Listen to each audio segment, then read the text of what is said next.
Estou sentado aqui na área de fora da casa, bem no lado da igreja. Essa igreja imensa, enorme, Nossa Senhora Aparecida. Dá para ouvir o diácono anunciando o evangelho desse domingo. Jesus vai para a região de Cesareia de Filipe. E aí ele pergunta para os discípulos: quem dizem os homens ser o Filho do Homem? Essa pergunta para mim é marcante, quase que o centro desse evangelho, né? E eles vão responder, uns falam que é Elias, outros falam que é algum dos profetas que ressuscitou, né? Enfim, são várias as respostas que os discípulos dão. Então Jesus percebeu ali que havia uma confusão a respeito dele. Quem era ele de verdade? O que ele estava fazendo? As pessoas olhavam para ele como sendo o Filho de Deus, o Messias vindo ao mundo.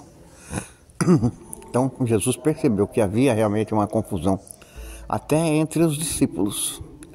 Os discípulos representavam a confusão dos outros discípulos, das pessoas que seguiam Jesus por todo lugar.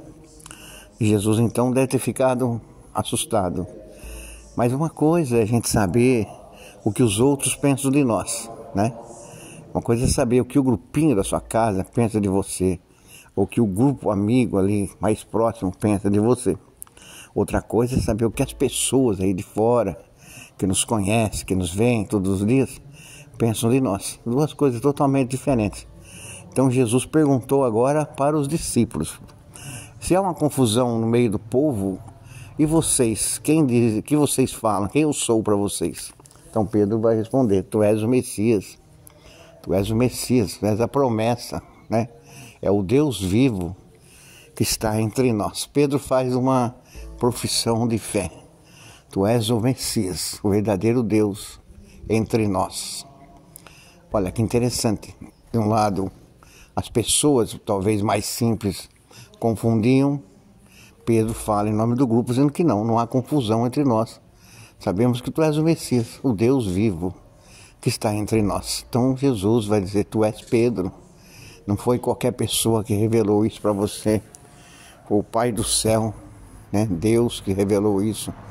Por isso tu és Pedro, sobre esta pedra vou edificar a minha igreja. Vou construir todo o movimento cristão.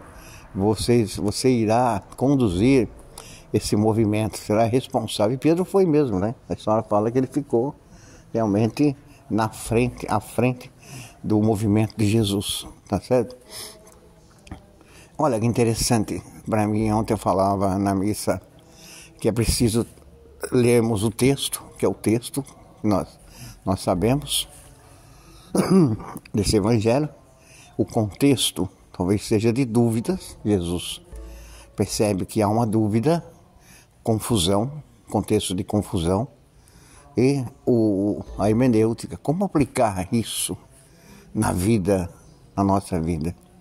A mesma pergunta que Jesus faz para os discípulos: e vocês, quem eu sou para vocês? Ele faz para nós todos os dias. E temos que responder: quem é Jesus para mim? Quem é Jesus para você? É uma pergunta que exige uma resposta de nós para podermos ter um relacionamento mais íntimo com o próprio Deus. Se nós não respondermos no nosso coração o que aquela pessoa significa para nós, nós nunca vamos ter um relacionamento com ela. Sempre será de medo, sempre será de distância. É importante perguntar para o coração: o que significa a sua esposa para você? O que significa o seu esposo? Ou os pais, os filhos? Para que possamos ter realmente um relacionamento mais íntimo, mais perto, mais de confiança, de amor, caridade, compaixão. Então Jesus deve ter ficado muito contente com Pedro e com os discípulos, porque para os discípulos, para Pedro e seus companheiros, Jesus não era uma pessoa qualquer, era o Deus que se fez homem. Então, traçando isso aí, uma resposta do Evangelho, essa mesma pergunta de Jesus é dirigida para todos nós: quem é Jesus para mim?